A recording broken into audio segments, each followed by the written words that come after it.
Hello crafty friends, I'm Lien from Studio Kato and I'm so glad you're joining me again today. It's yet another Casual Friday here on my YouTube channel and today I am back with another card for Jane's Doodles. Now I'm using one of my favorite techniques today to make a background using just your sentiment stamp, and I am using the Hot Cocoa stamp set by Jane's Doodles, and I'm first stamping this penguin onto some Clairefontaine DCP 250 GSM cardstock, and I'm using a new to me ink. This is by My Favorite Things and it's the Extreme Black ink. And while I had my Misty out, I already started on my background. I'm going to be working on a die cut piece of paper. This is die cut with the stitch rectangles by the ton. I will list them in the description below. And I lined up my sentiment stamp there.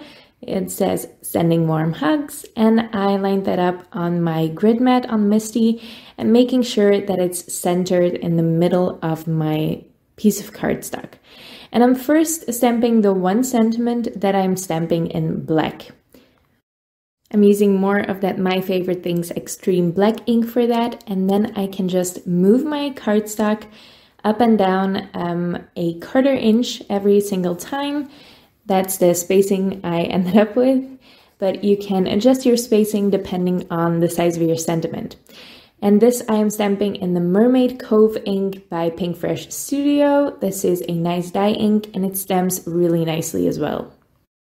So I'm just moving my piece of paper down a 1/4 inch.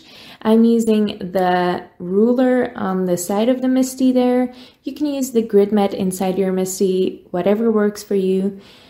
This is really handy to do with a stamping tool like this, but I have done it before with just an acrylic block.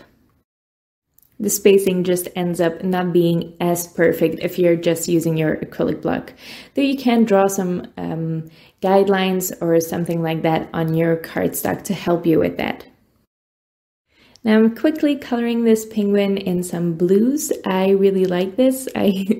It's the 3rd time I've colored my penguin in blue. I really love the result that gives. I'm just using my alcohol markers. These are the Decotime Twin Brush markers. They're a budget alcohol marker, but they color just fine. For the belly of the penguin, I always try to use some light peach colors or some very pale yellow tones. Some pale pink tones will work. And then I blend them out with a colorless blender. So it's just a hint of shading in that white space. And for the little accessories, I will use pink as well because I really like that paired with the blue of the penguin. I also wanted this to stand out a little bit more from my background, which is also blue or well teal. So I figured some pink to make it pop would be perfect. I colored this really quickly. It's a perfect Casual Friday card. I think I made this card in under half an hour together with the envelope.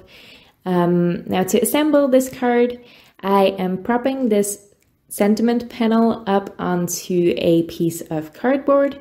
I really like corrugated cardboard for this because it's really nice and sturdy, so it will hold up well in the mail. But it doesn't weigh as much as layering pieces of paper does.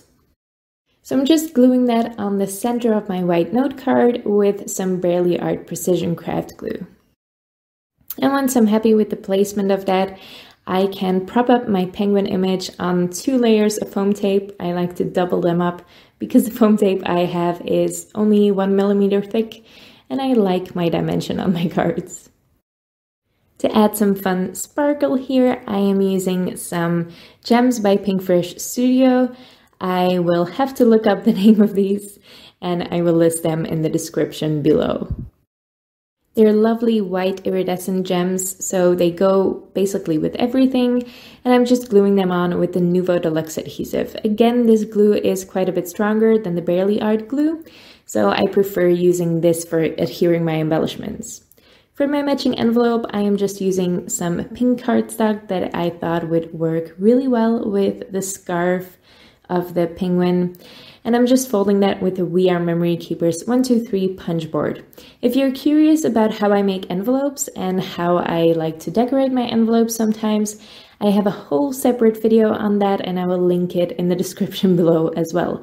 There's a lot of stuff in the description, so if you're ever curious or if you have any questions, check that out first. And that's my finished card, a really simple one for this Casual Friday. And I love how it turned out. I love the colors on these, even though there's not too much color in a lot of white space.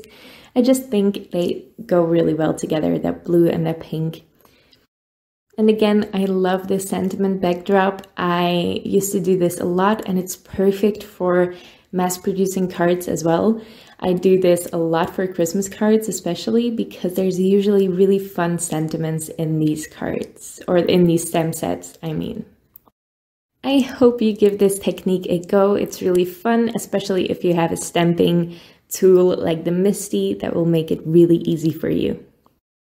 I hope you liked this card and this video. If you did, make sure to leave a thumbs up on this video and leave your thoughts in the comments below. I would love to read them. You can also subscribe to my channel if you want to see more of my videos. And I'd just like to thank you so much for watching, and I'll see you next time.